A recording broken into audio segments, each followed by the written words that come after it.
Arabelle.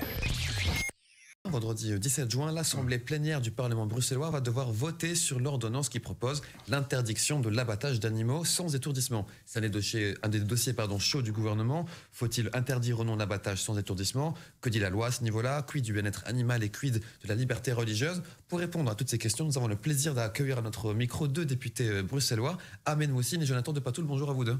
Bonjour. Bonjour. Merci d'avoir accepté notre invitation. Monsieur Moussine, vous êtes député écolo et Jonathan Depatoul, vous êtes député défi. D'ailleurs, c'est vous qui êtes l'auteur de cette proposition d'ordonnance qui vise, on l'a dit, à instaurer l'obligation de l'étourdissement préalable à l'abattage des animaux. Je vous propose de commencer le débat avec vous, Jonathan Depatoul, comme vous êtes à l'initiative du projet. Pour commencer, est-ce que vous pouvez nous éclairer sur ce que contient précisément le projet d'ordonnance?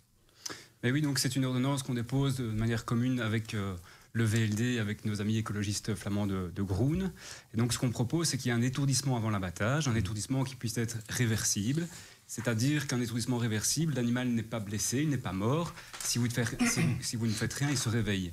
Cet étourdissement réversible, on souhaite qu'il ait lieu préalablement à la saignée, tout simplement parce que ça diminue les souffrances de l'animal. Et donc là-dessus, il y a un consensus scientifique qui est clair. Un animal qui n'est pas étourdi et donc pas inconscient et donc pas insensible au moment de la saignée, eh bien, il souffrira plus. D'accord. Et monsieur Moussine, dans votre position, en vous, quelle est-elle? Je tiens d'abord à préciser, au niveau du groupe écolo, nous n'avons pas une position de parti. Demain, fort probablement, certains des députés écolos voteront pour le texte, d'autres voteront contre le texte, d'autres s'abstiendront. La position que j'ai aujourd'hui, c'est ma position personnelle. Oui. Il n'y a pas de position de parti. Et donc, moi, j'entends bien mon collègue monsieur Depatoul et il parle d'étourdissement. Et je pense que la première chose à faire, c'est peut-être de définir c'est quoi un étourdissement. Un étourdissement, c'est soit envoyer une tige métallique dans la crâne de l'animal pour le fracasser, soit l'électrocuter.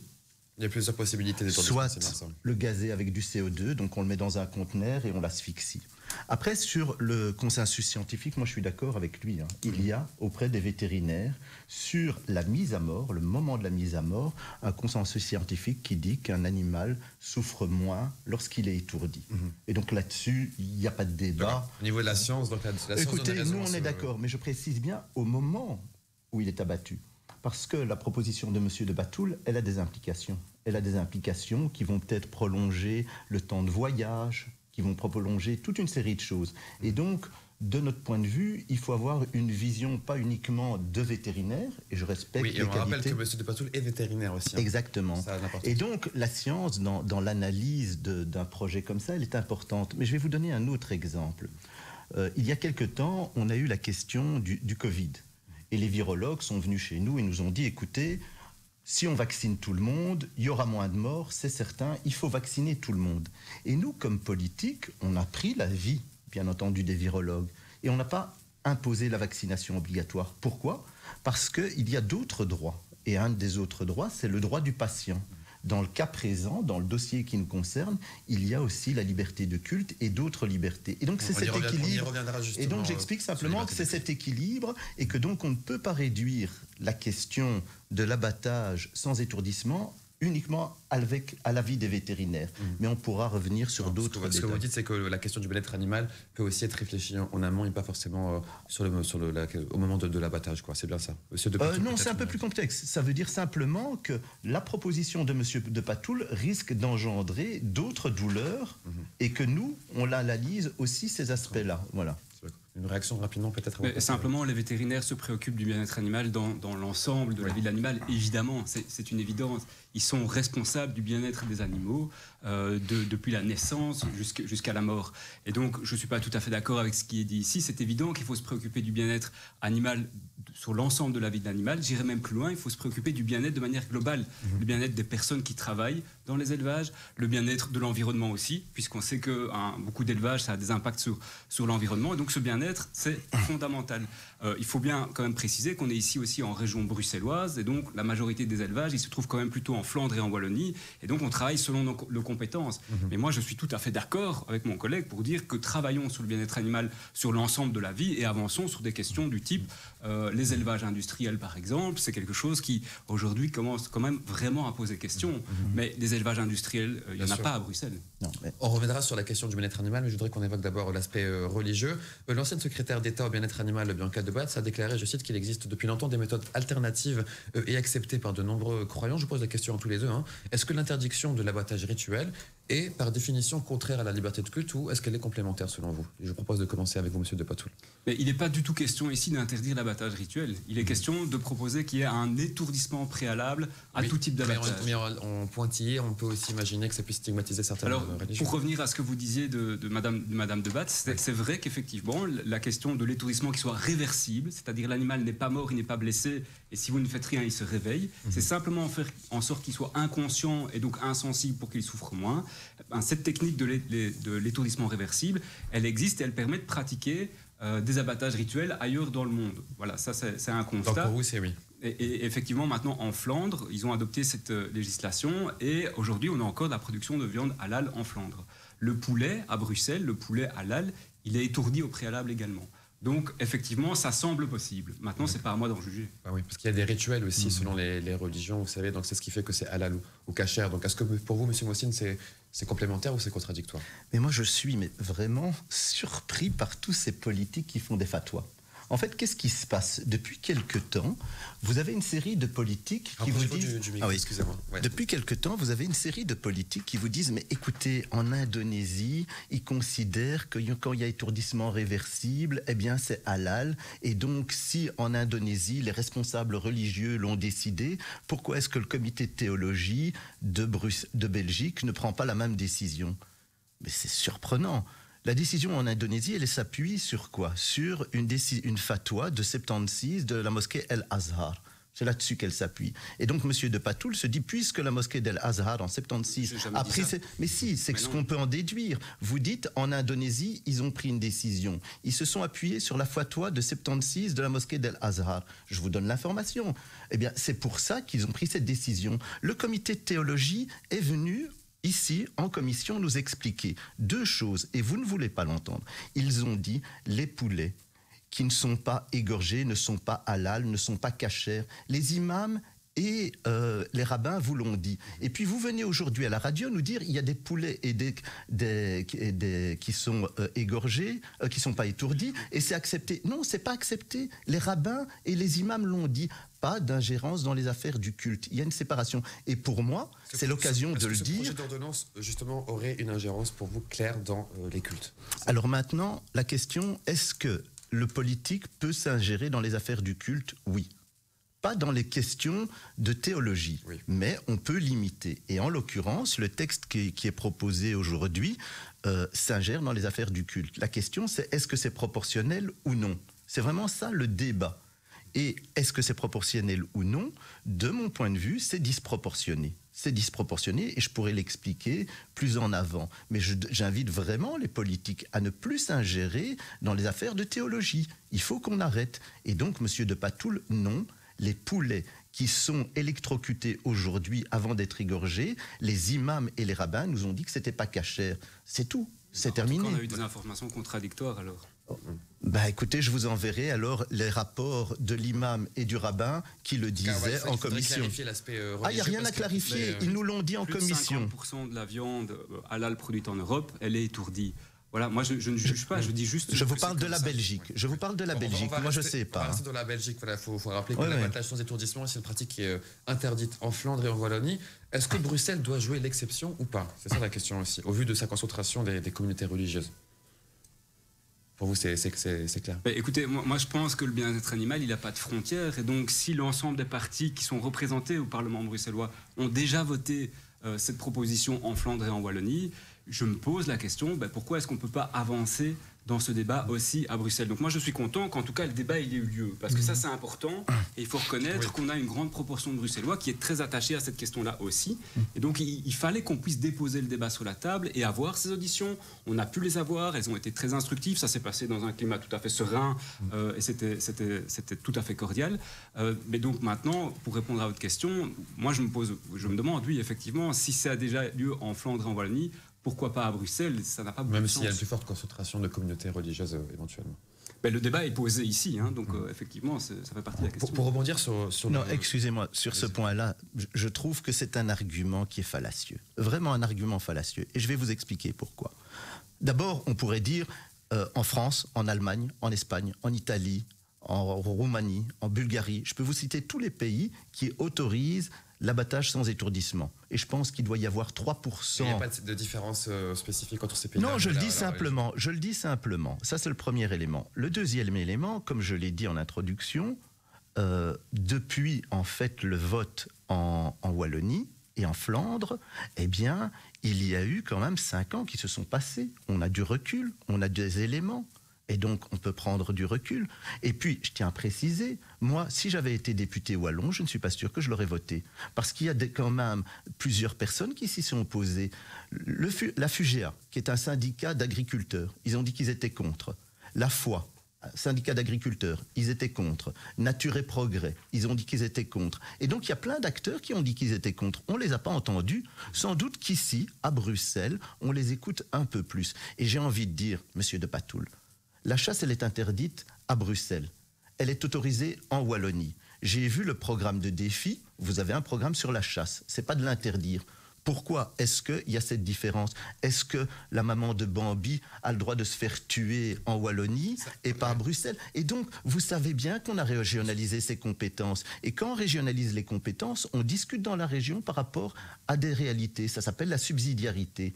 Et donc, arrêtez de venir avec cet argument, je ne le pense pas pertinent. Juste pour synthétiser, je donnerai la parole à M. De Patoul. M. Mossian dit que, en gros, si on devrait interdire l'abattage sans étourdissement, il faudrait également interdire la chasse, la pêche, dont on sait justement où il y a souffrance animale. Donc, est-ce que toutes les souffrances animales se valent ou pas? C'est un peu la question qui vous pose, il me semble.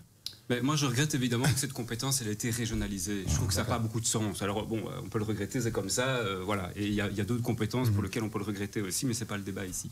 La question de la chasse, très clairement, moi, j'ai pas de souci à ce qu'on propose aussi des auditions au Parlement wallon, qu'on avance sur cette question, et les positions évoluent.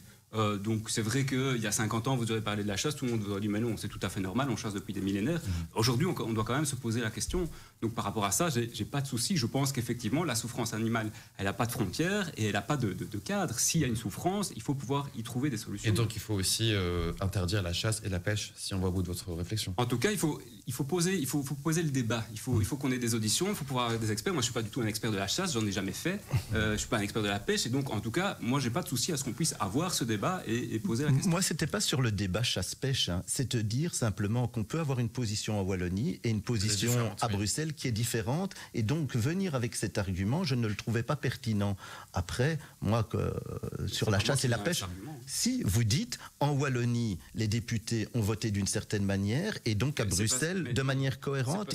C'est parce qu'il y a des députés qui disent pourquoi vous n'interdisez pas la chasse? Alors je leur réponds écoutez, c'est aussi les communautés religieuses qui tirent ce point de vue-là également. Aussi. Oui, bon. C'est vrai. Moi, je vous propose d'aborder le côté économique de la question. Le député PS Marc-Jean Gissels a expliqué que la consommation de viande à Bruxelles est en grande partie, on l'a dit, cachère ou halal. Par conséquent, l'interdiction aura pour conséquence de tuer le marché de la viande à Bruxelles. Est-ce que vous lui donnez tort ou raison?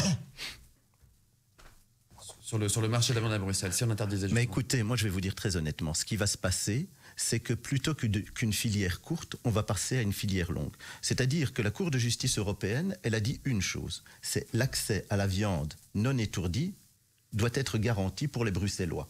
Et donc, ils ont dit, ça c'est une condition. Alors elle va venir sans doute de Pologne, comme pour les Juifs aujourd'hui, elle va peut-être venir d'Allemagne, elle va peut-être venir de différents pays. Et donc, que nous dit en fait l'abattoir de Bruxelles? Que nous disent les syndicats de paysans? Ils disent, nous on travaille sur une filière courte. On veut que le consommateur, l'abattoir, les éleveurs soient au même endroit. Et la réalité, c'est que la proposition de M. de Patoul, elle entraîne quoi aujourd'hui? En Wallonie, elle entraîne quoi? On a posé la question. Quelle est la situation économique des abattoirs wallons, je vais vous dire ce qui se passe en Wallonie. Aujourd'hui, on a questionné une personne qui transportait des moutons. Il disait, dans le passé, je transportais des moutons à l'abattoir, 30 minutes, et puis je les amenais à Bruxelles, je les vendais. Il dit maintenant c'est simple, je transporte mes moutons 4 heures jusqu'à un abattoir de France, puis ensuite le camion qui amène là-bas revient à vide et un camion frigo amène les moutons jusqu'à Bruxelles de nouveau 4 heures. Et donc on délocalise le problème, mais il y a un vrai problème qui est encore plus grave. encore plus grave. C'est-à-dire que cette proposition de la Cour de justice européenne, qu'est-ce qu'elle dit? Elle dit en fait, vous avez un droit à Bruxelles. Vous avez le droit d'avoir de la viande non abattue. Mais ce droit, il n'est pas garanti à Bruxelles. Il est garanti à l'étranger. Excusez-moi. Il est garanti à l'étranger. Et à partir du moment où vous trouvez de la viande à l'étranger, votre droit est garanti. Et on a eu, c'était très intéressant, on a eu monsieur Alexis de Soif, ancien président de la Ligue des droits de l'homme, qui a pris un exemple concret. Et il a dit, vous savez, j'ai un exemple similaire pour que les gens comprennent bien. Vous êtes belge, vous voulez vous marier avec une Tunisienne. Vous avez le droit du regroupement familial. Vous demandez le regroupement familial. Eh bien, vous savez ce qu'on pourra, sur base de la décision de la Cour de justice européenne, on pourra vous dire, oui, vous avez le droit du regroupement familial, votre droit est garanti, allez vous installer en Tunisie. C'est ça qui va se passer. Et donc la proposition, la base sur laquelle s'appuie la proposition de M. de Patoul, elle est juridiquement dangereuse. Et pour moi, c'est ça le plus grand danger. C'est ça le plus grand danger. Les gens doivent être conscients de ce que ça risque d'entraîner. On a compris donc votre position sur l'aspect juridique. Justement, M. de Patoul, qu'en pensez-vous justement de cette Cour de justice européenne? Est-ce qu'elle privilégie le bien-être des animaux? Et que dit aussi la Cour constitutionnelle belge, quand même, qui est principalement la plus concernante? Ben écoutez, moi je pense qu'il faut effectivement être légaliste et il faut voir dans les questions de bien-être animal toujours s'attacher à la question scientifique mais également à la question juridique. Sur la question juridique, la Cour européenne de justice qui a été confirmée par la Cour constitutionnelle belge nous dit qu'il n'y a pas de violation de la liberté de culte si vous obligez un étourdissement avant l'abattage et cette Cour belge, elle va même plus loin dans le cadre du décret flamand qui est semblable à ce que nous on propose. Elle dit finalement c'est un juste équilibre entre d'une part le bien-être animal qui est une valeur importante et qui monte de plus en plus et la liberté de culte. Donc moi je m'en réfère à ces décisions de justice. Non, donc pour vous il y a un juste équilibre qui est possible. La question c'est est-ce qu'il y a un compromis entre le bien-être animal et la liberté de religion? C'est ça la grande question. Et pour vous, oui, pour M. Bossel, non. Le compromis ici, donc les décisions de justice nous disent bien que ça doit être proportionné. Et cet élément d'être proportionné, c'est ce qui est proposé dans le cadre d'étourdissements qui soient réversibles. C'est-à-dire que, comme je le disais, l'animal est inconscient, mais il n'est pas mort, il n'est pas blessé. Et donc, si on peut faire l'étourdissement réversible, alors c'est proportionné. Proportionné, donc, et comment faut-il, selon vous, construire un dialogue? Est-ce que c'est pas des accompagnements mutuels ou est-ce que c'est pas des interdictions formelles, comme on parle de juridiction, par exemple? Mais écoutez, je pense qu'il faut faire les deux. Le dialogue, il est important, ça c'est évident. Maintenant, ici, par rapport au bien-être animal, je le répète, c'est comme une question de bien-être animal fondamentalement. On nous dit qu'il faut étourdir l'animal, sinon il souffre plus. Donc moi, je reviens avec ces éléments scientifiques, mais aussi avec les éléments juridiques qui nous permettent d'avancer. Si la Cour européenne de justice avait dit ben non, impossible, sinon c'est la catastrophe, ça ne va pas du tout par rapport à la liberté de culte, mais jamais on n'aurait proposé une telle proposition. Excusez-moi, vous déformez ce que dit la Cour de justice européenne. La Cour de justice européenne, ce qu'elle dit, elle dit la subsidiarité. C'est-à-dire qu'elle dit, au niveau européen, nous ne voyons pas de problème à ce qu'un pays l'autorise ou l'interdise. C'est à eux de décider. C'est ce que dit la Cour européenne des droits de l'homme. La deuxième chose, quand vous dites que votre texte est le même que celui de Flandre, c'est faux. Votre texte n'est pas le même. Votre texte n'est pas applicable. Ça a été confirmé lors des débats. Il n'est pas applicable. Excusez-moi. Pourquoi? Parce que vous ne pouvez pas dire que c'est le même texte. Je vous pose la question. Est-ce que votre texte semblable? Je n'ai pas dit que c'était le même. Ah, semblable, d'accord. Attendez, parce que c'est pas correct ce qu'il dit. Allez-y, allez plus loin. La seule différence, c'est que on a proposé un étourdissement qui soit réversible. Pour les bovins de plus de 12 mois, ce n'est aujourd'hui techniquement pas possible. J'ai déposé un amendement pour régler ce problème, pour dire comme c'est pas possible, on propose une autre solution qui est l'étourdissement de soulagement, c'est-à-dire après la saignée. Cet amendement, il a été rejeté. Ben, s'il faut, on va le redéposer, effectivement, parce que sinon ça ne va pas, et là vous avez raison. Mais je dis simplement... On parle d'une interdiction à quel niveau? Est-ce que c'est dans les abattoirs? Est-ce que c'est aussi dans le domaine privé? Parce que est-ce qu'on peut vraiment empêcher des personnes aussi d'y avoir recours? Il est déjà interdit d'abattre un animal dans le domaine privé. Ça doit nécessairement être dans un abattoir. Mais pas en Wallonie, par exemple. En Wallonie, aujourd'hui, un abattage à domicile est autorisé. À Bruxelles, on l'a interdit. Et donc on constate que il y a de vraies différences entre la Wallonie et Bruxelles. Mais excusez-moi, monsieur de Patoul, ce que vous dites là est quand même assez extraordinaire. Vous avez travaillé sur un texte pendant des mois. Vous avez travaillé avec le Conseil du bien-être animal. J'imagine que vous les avez sollicités. Vous avez travaillé avec le ministre du bien-être animal. Et vous déposez un texte. Et dans ce texte, vous devez faire un amendement parce que sinon votre texte, il n'est pas applicable. Eh bien, je dis simplement que quand on a travaillé... tout simplement, je vais vous expliquer pourquoi. Et ça, il aurait suffi d'aller à l'abattoir et de poser la question à un boucher, à n'importe qui. Il vous aurait répondu. En fait, la proposition de M. de Patoul, c'est d'électrocuter l'animal, il est étourdi, et puis on l'égorge. Vous pouvez le faire avec un mouton. L'électronarcose, hein, c'est ça. Électronarcose, exactement. Vous pouvez le faire, bien entendu, avec un mouton. Mais si vous devez le faire avec un bœuf de 1500 kilos, soit vous n'arrivez pas à bien l'étourdir, soit vous le tuez. Dans 16% des cas, vous le tuez. Ça, on le sait depuis 2017. Moi, je le savais. J'ai posé la question à tous des bouchers, ils le savaient. Et monsieur de Patoul donc dépose un texte et me dit « Ah ben j'ai découvert ça, le fait que la technique n'était pas tout à fait fiable lors des auditions. » C'est pas sérieux. Technique qui est aussi critiquée par les associations des animaux comme L214 qui ont aussi critiqué justement cette méthode de l'électronarcose. Donc est-ce qu'il y a un autre moyen peut-être qui pourrait aller davantage dans le bien-être animal selon vous? Bon, juste pour répondre quand même, c'est que la technique, les recherches sont en cours et on a des informations comme quoi elle sera disponible tout prochainement. En 2017, c'est exactement ce qu'on disait. En 2017, on le disait. Le truc, c'est qu'il y a eu le Covid et donc les études qui étaient prévues ont été retardées. C'est pour ça qu'on a été faussé dans notre jugement. Donc cette technique, elle arrive et je rappelle que ma proposition, il y a 36 mois avant la mise en œuvre. Et donc on aura encore le temps de voir avant qu'elle soit appliquée ici à Bruxelles. Peut-être sur la question, encore une fois, du bien-être animal, je pose la question à tous les deux. Est-ce qu'on connaît la durée moyenne de la souffrance de l'animal à partir de son égorgement jusqu'au moment où il devient inconscient, justement?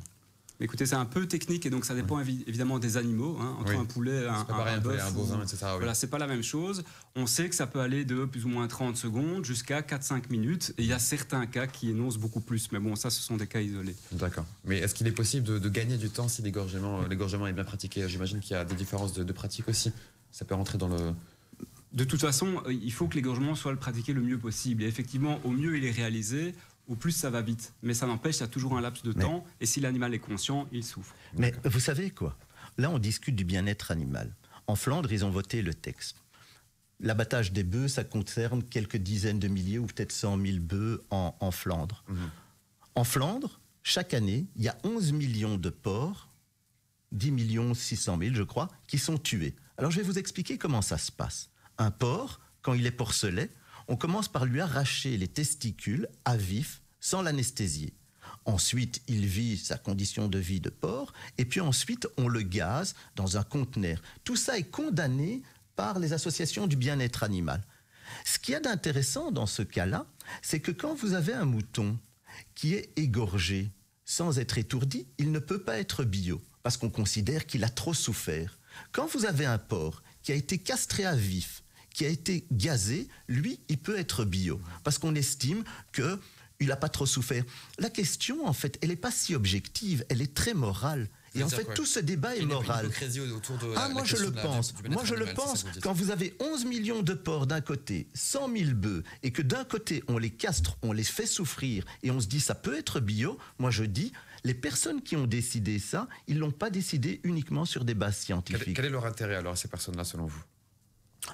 Économique, purement économique. C'est-à-dire qu'aujourd'hui, on a une minorité et on veut, à bon frais, se faire plaisir en disant on fait du bien-être animal. Mais si on voulait faire du bien-être animal véritablement, on travaillerait d'abord sur la question des cadences. Parce que vous savez pourquoi, en fait, on a mis au point cette technique d'étourdissement?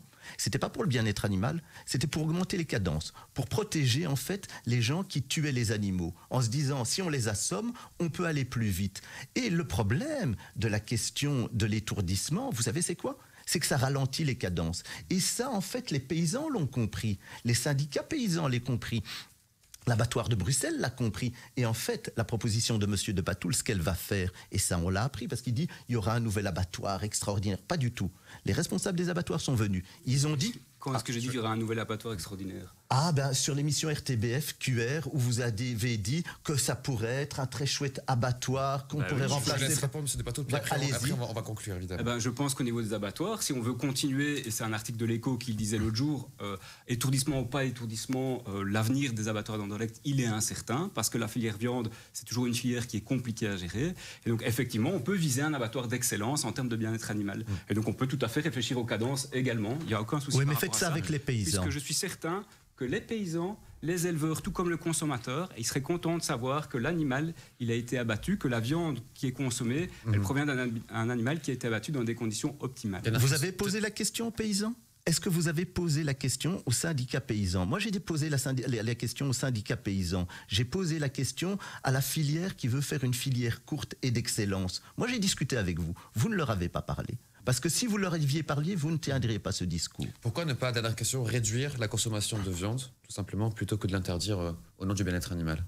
Mais je pense qu'effectivement, la question de la consommation de viande et des produits d'origine animale, elle est centrale, elle est importante. Aujourd'hui, on consomme trop de viande. Si tout le monde entier mangeait de la viande comme le Belge, eh bien, en fait, il faudrait 2 planètes rien que pour produire la viande dont on se nourrirait ensuite. Donc là, il y a un problème. Maintenant, la question de la réduction de la consommation de viande, elle doit passer par de la sensibilisation.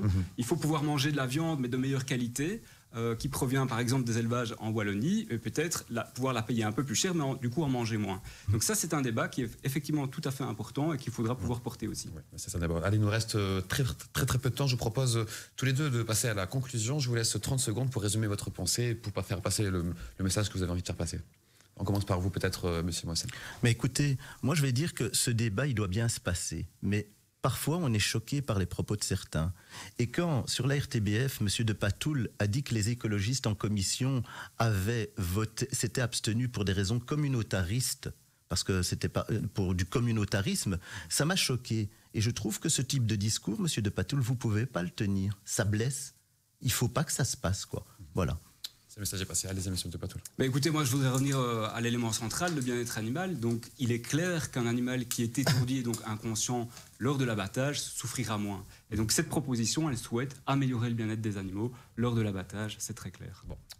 Écoutez Arabelle sur le 106.8 FM et sur arabelle.fm.